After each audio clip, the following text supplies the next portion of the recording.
كيلو رز غسلناه وسبناه يتصفى. معانا 2 بصله كبيره مضروبين في الكبه.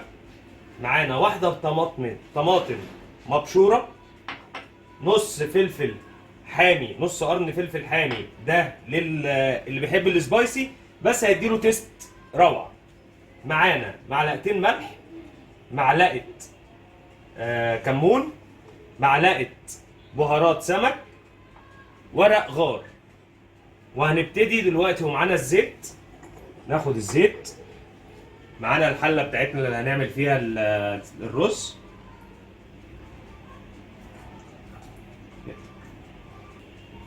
وبعد كده الزيت سخن هننزل عليه بالبصلتين المفرومين.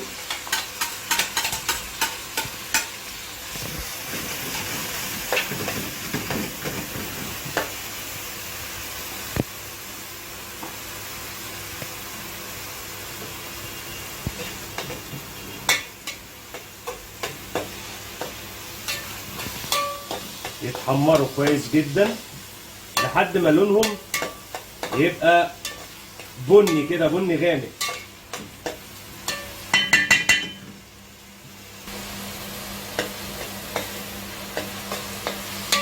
لازم نقعد نقلب كويس عشان ما يتحرقش من حته ويبقى ابيض من حته تانيه.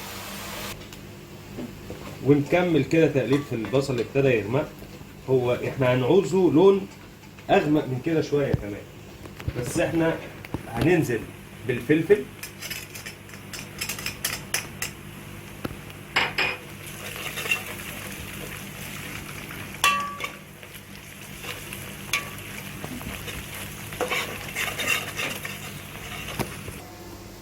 وبعد كده بالطماطمايه المبشوره.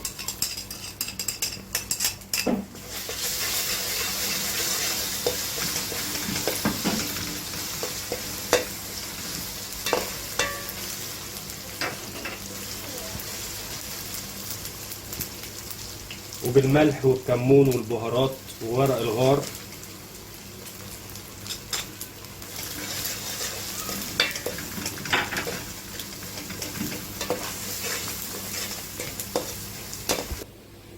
بصوا البصله والحاجه والخضار بتاعنا، بصوا بقى لونه عامل ازاي.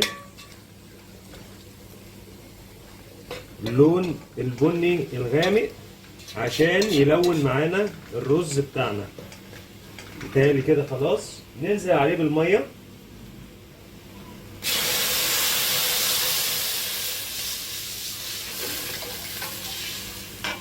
اول ما الميه تغلي هنقوم نازلين عليها بالرز على طول.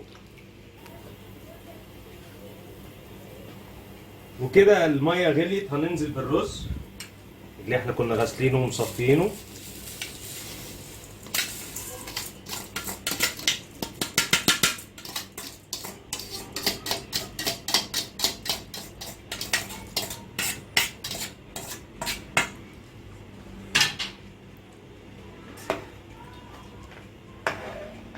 ونقلب.